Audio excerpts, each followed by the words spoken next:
What's up, guys? Today's video was supposed to be a book review, but I'm going to be real with you guys. I didn't actually finish the book that I was going to review today in time for today's video. So instead I'm going to talk about a different book that I'm actually a little bit more excited about. Let's get through the intro, I'll tell you more about it.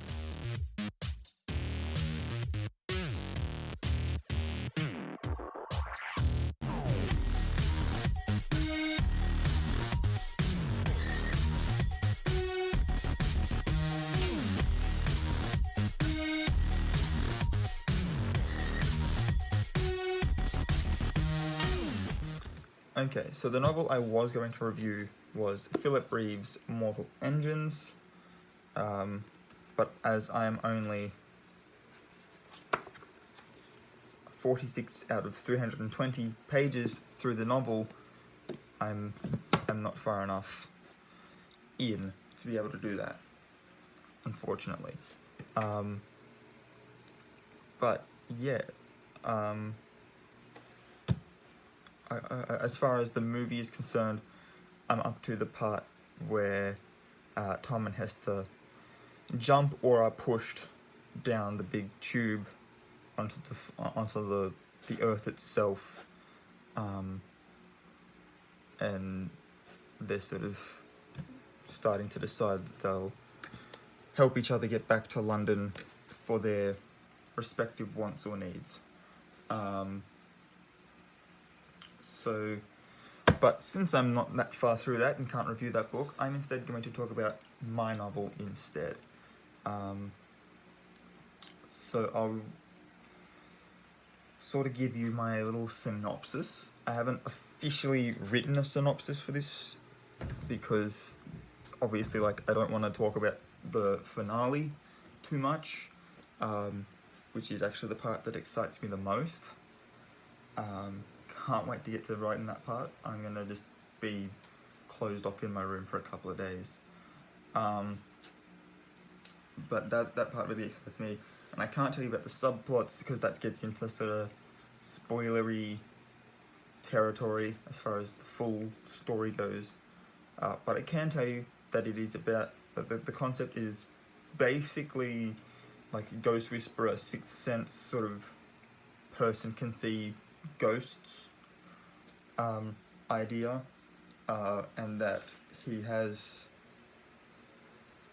or develops relationships with, and when I say that, I do in fact mean romantic relationships with these characters, like these ghosts,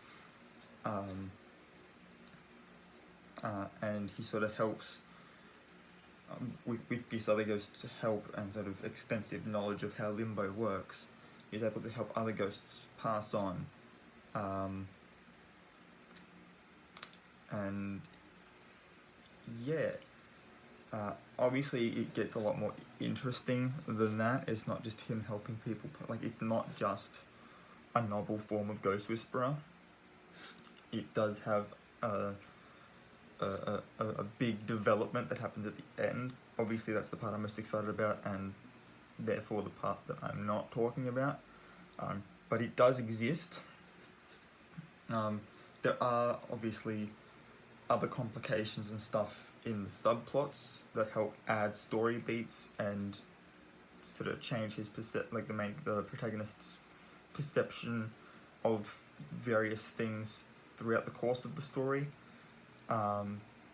And by the end of it, there is sort of a moral, I guess, because I really wanted this story to be well-rounded, particularly since it's the first one that I'm looking at actually publishing, and so fingers crossed it does well, because it will be well written and interesting. Hopefully. That's all in the future though. We just go to bed every night praying that we will be successful with at least this one book, even if every other book that I write after this is a complete failure, this one is particularly special to me. And it is particularly special to me because, well, obviously first, I'm writing this in the style of how a movie is set out. So I literally pulled out, actually, where is it? It's really far back in here somewhere, isn't it? Yeah, it's all the way down the bottom there. I have a script writing book by a man named Blake Snyder called Save the Cat. And in that book, he has listed out what he calls the beat sheet, has 15 beats that all movies go through.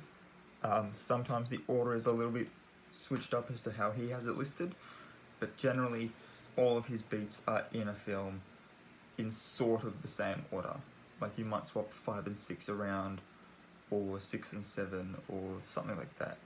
But generally it follows the same formula. I'm using that same formula in my novel, hoping that that means that should this be successful enough that people are like, hey, let's turn that into a film, that it's a very easy translation from novel format to script format, and therefore translates almost perfectly from page to screen. Hopefully. Being a filmmaker myself, I'm trying to be very conscious of that fact. So that's how it's being written, and that's because sort of, I guess the first act basically has already been made into a film minus subplots, where basically he sort of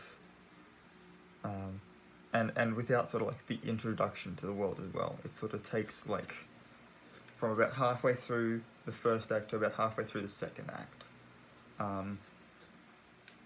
is what's already been turned into a film, where he already knows, like we sort of just get thrown into the middle of the action at the beginning of this short film that I made, which was 16 minutes long, and it basically has him talking to my secondary protagonist, helping this other ghost to conclude their finished business on Earth, and sort of move on. So yeah, that was a really fun shoot actually. But apart from being a really fun shoot, and currently my longest short film that I've made, at 16 minutes long, behind the scenes, I had actually just wanted to direct a film, and I had a friend at the time who had written a film script and didn't know what to do with it, and I'd read it and was like, hey, do you mind if I direct this? And they were like, yeah, absolutely, obviously, you know, you gotta give me credit where my credit's due. And I was like, yeah, obviously, I'm not gonna try and steal your work. I'd then gone up to audition some people for the role. My TAFE teacher that I studied film with ran a like a drama group for high school kids on Friday afternoons, and so I'd sort of gone up there to audition people, but my friend who had written the script couldn't make it the first week. They came the second week, and on that second week, being that whenever you see the credits, it's usually whoever's film, and that person is usually the director. Doesn't mean that they wrote the script. It means that as far as being a film is concerned, because the director is involved with the most stages of, like, you know, pre-production, production, and post-production, it's usually considered their film. So like a Quentin Tarantino film, it's not that he acted it all out, it's not that he wrote it all, did all the gaffering, rigging up the lights, camera work, and it's not saying that at all. It's just saying that he had the biggest hand in it. going that that's how the film industry works, my TAFE teacher said that the film was mine, and my scriptwriter friend, having not been there the week before, immediately assumed, and this goes to show you how good of a friends we actually were, immediately assumed that I had tried to steal her work, got really upset about it, and basically said, look, just have it, I don't want it anymore. I mean, she hadn't published it either, in fairness, so, you know, I didn't steal it, she gave it to me. You can let me know your thoughts on the morality of that decision in the comment section down below. I'm fully expecting to get some people saying that I shouldn't be writing this story at all, but you know what? She said that I could have it. I then proceeded to make the film, because by that point I already had actors and stuff portraying the characters, right? And I had brought her on to find who she thought would best fit her characters, so it's not like I was just outright taking control of the whole thing. Needless to say, she doesn't talk to me anymore, because she thinks that I tried stealing her idea, whatever. But yeah, so this film is that film and this novel are kind of special to me, and yeah, when I write my acknowledgements, that friend will be put in the acknowledgements, so I'm not going to be completely stealing credit. She will be acknowledged as being a part of this story's journey. But I have since sort of developed what the afterlife and limbo looks like and how it works with the rest of reality. I have since added subplots and other characters and stuff, and other little story beats that come and go throughout the story, and you know, like I've basically developed every aspect of it in one way or another, to make the story what it is now. So while her source material was an inspiration, the characters don't have the same name now. I changed pretty much all of the characters' names. I think there's only like one that I kept, and I wanted to keep that as sort of homage or reference to the source material, but I'm now thinking that I might change it within the novel, and if I ever get around to producing like a collection of short stories, I will obviously change the character name from the Tumblr story in that. But yeah, other than that, like little hiccup in this story's life, yeah, it's we're gonna start diving into sort of horror territory towards the end. I already have this, at least in my head, really cool finale for this story and how it sort of goes down, and some pretty high stakes as well. But yeah, I will obviously get more into that as I am writing and developing the story. I will come back and let you guys know sort of at the end of each chapter, if that's something you want to see. And if it is something you want to see, give this video a big thumbs up so that I know. And if you do, I may in future videos give you guys some little spoilers if you're good. But yeah, if you want to see those, give me a big thumbs up, and then make sure to hit that subscribe button and the notification bell so that you are alerted whenever I upload a new video. And yeah, as I said, let me know your thoughts and stuff in the comment section down below. Would love to talk to you. And since this has sort of an issue of morality and intellectual property, potentially plagiarism in it, I'd love to know your thoughts. Sort of, as I've been talking to my friends and stuff, they sort of don't see anything wrong with it. But they're also my friends, so they could just be trying to back me up and support me. So I want to know a third party's perspective. Let me know in the comment section. And don't forget, you can go and subscribe to my social medias. I've got Instagram, Tumblr, Twitter. I